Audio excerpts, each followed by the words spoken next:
Ellen, and in this video I'm going to be sharing with you a really powerful analogy that completely changed my life and shifted my mindset from daily panic attacks, depression, thinking I'm not good enough, playing small, to now stepping into my power and having successfully overcome my daily panic attacks.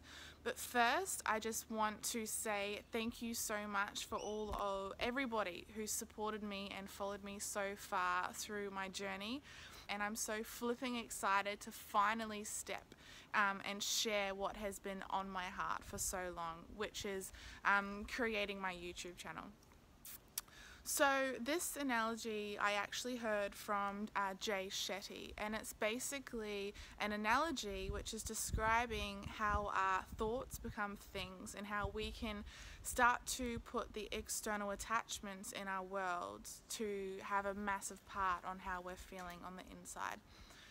So the analogy is, we want to imagine that we're all this beautiful blue sky, which, as you can see, it is a beautiful day here on the Gold Coast. So we're this beautiful blue sky, and our thoughts, feelings, emotions and traumas are the clouds that pass by. So as you know, in a typical day-to-day, the clouds, they come and they go. What happens is, in today's society, we've been conditioned that these clouds, we start to attach them with stories. So an example for this is, in my experience, when I was experiencing daily panic attacks, I would feel unease, and then I would start to create an emotion around that, and I would label that cloud as anxiety. Once I then labeled that cloud, my body responded, and it's triggered the fight or flight response. I then started to create stories, and my body started to obviously go through all the different signs and symptoms of anxiety, you know, palpitations in the heart, clammy hands, massive pupils, brain fog, fuzziness, dizziness, and the story would then increase from there.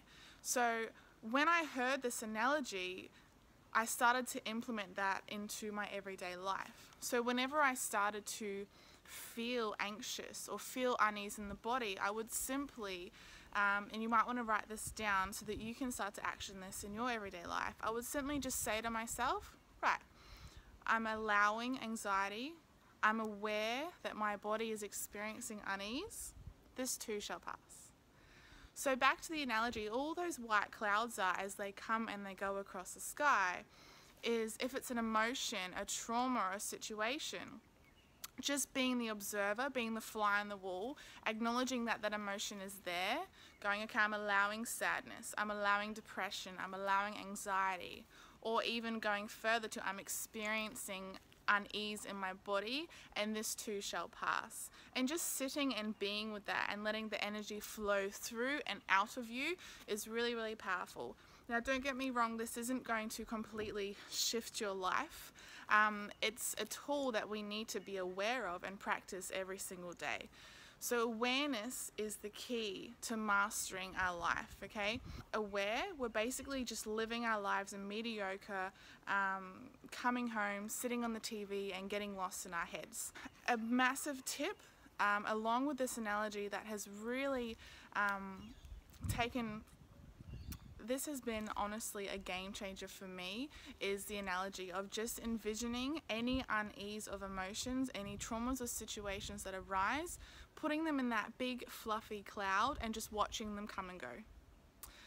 Another game changer for me has been the practice of gratitude. Now, I'm sure you've heard, you know, coaches speak about this so much, but it's so, so important, guys, to be grateful for what we have. So I was speaking to some personal training clients yesterday, which is why I'm creating this video, because this is what came up for me, is when we start to experience emotions like sadness, anger, unease, anxiety, depression, is it's really, really easy to get lost in the rabbit hole of putting our attention out on what we don't have, and also focusing on how we don't want to feel. So I don't want to feel this anymore, and we start to get into that rut. A really simple tool that I practice daily religiously is just shifting my perspective. So as soon as I'm aware that I'm starting to go down this rabbit hole or of I don't have this, I don't want to feel this, is shifting that perspective to what I do have. Practicing gratitude. I am so grateful to have woken up today. I'm so grateful to have my strong beating heart. I'm so grateful to have a roof over my head. And just changing our perspective to start to bring in what we already have. Going on gratitude rants. And the second one is also focusing on how we want to feel. So I'm aware that I'm experiencing or allowing these unease emotions. Now what am I going to choose? I'm going to choose happiness because I want to be happy and I choose to feel happy. I'm going to choose happiness and choose to step into that space. One of my happiness triggers or anchors is music and dance, because what's more uplifting than moving our body and getting into the flow. Thank you so much guys for watching this video. If this resonates with you or you feel like one of your friends or family needs to hear this, please share this, comment and tag them in the section below, and don't forget to subscribe to my YouTube channel for more weekly updates on the videos that I'll be releasing. Mwah. Until next time.